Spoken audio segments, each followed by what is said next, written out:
From the first few shots of the films Life of Pi and The Lobster, animals are the main focus and foreshadow the greater importance they have in the stories about to be told. These movies implement the age-old custom of paralleling our internal conflicts with the characteristics of other species to better understand ourselves. While they come from different genres and storytelling styles, both show how animals can reflect human emotions, relationships, and existential dilemmas.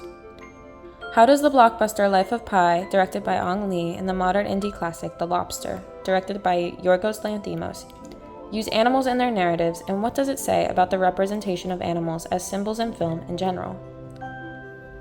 In both films, we meet our protagonists whilst living under circumstances they had seemingly no choice to live. Pi, in India, leaving his beloved zoo, girlfriend, and childhood behind. David living in an alternate society where everyone is forced to be in a couple, or they will be turned into an animal. There is a moment for both of the main characters where their old lives and faiths die. Pi, when he loses everyone and everything in a shipwreck and has to live amongst quarreling animals on the only surviving lifeboat. David, finding out that the woman he partners with is heartless and kills his dog, which leads him to run into the wilderness. These transitions are marked by their animal companions. Richard Parker, the Bengal tiger, emerging to attack the hyena, and David's brother, now dog, killed by David's heartless girlfriend. In both narratives, our leading men enter a period of survival of their bodies and their faith in life and love, while stranded in a wild landscape completely foreign to them. In the end, they find a middle ground between society and their own standards. They go from the domesticated world to the natural, and then back to the domesticated, but this time, under standards they set for themselves. In this scene, we have the hyena, who we later find out to be the cook. He's killed the zebra and stands on top of the body, and it captures the expressions of Pi and orange juice while the hyena's back is turned toward us. It allows us to see the emotions of Pi and the corrupted power of the cook. Close-ups are used on orange juice a little later to show her emotional reaction after she hits the hyena, and then a medium shot to display the hyena after he kills her moments later. This is to give some emotional depth to his character right before he is killed off too. When Richard Parker jumps out from underneath the tarp and attacks the hyena, we pan outside the boat with another wide shot, this time behind Pi. We often look at the boat from Pi's perspective until he gradually learns to coexist with the tiger in the conditions on the boat. You can see the change in how animals are depicted to convey the internal shift in the human characters. As shots become tighter, the human characters start to be more aware of their darker sides. Eventually, the gaze between Pi and Richard Parker becomes a mutual one. Rather than looking at animals from afar, like Pi and others would at his father's zoo, they became partners in order to survive. This is quite unlike the display of the animals in The Lobster.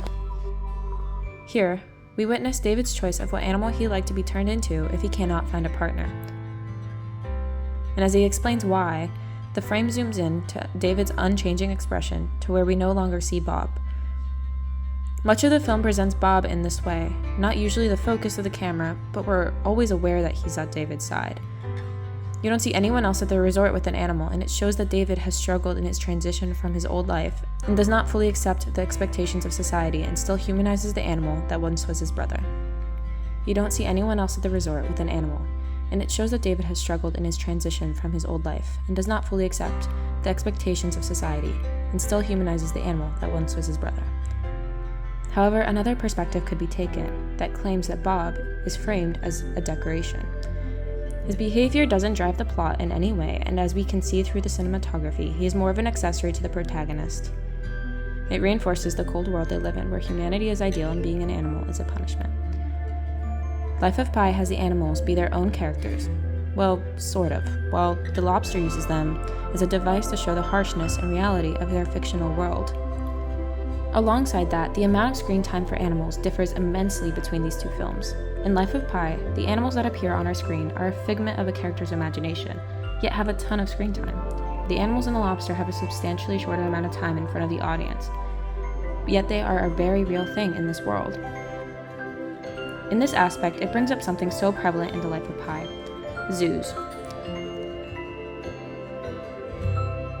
Zoos inherently marginalize animals for human viewing pleasure, practically making them inanimate objects by stripping them of any autonomy and fully dependent on humans. Although this film does not seem to intentionally subject animals for our entertainment, it does have a gaze upon them. where they are spectacles and keep us engaged. At the same time, it gives them personalities and independence from humans. The lobster, on the other hand, doesn't animate its animal characters at all. No personalities, no plot lines. It doesn't sensationalize them either, like leopard pie does.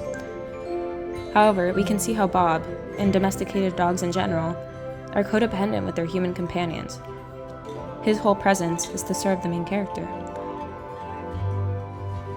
The use of animals as symbols in film, as seen in Life of Pi and The Lobster, provide rich and multifaceted tapestry through which we can explore the human experience. Film has the exceptional ability to inspire vast audiences from around the globe, and as we deepen our understanding of animals in this medium, we can better represent them in our art in a way they deserve.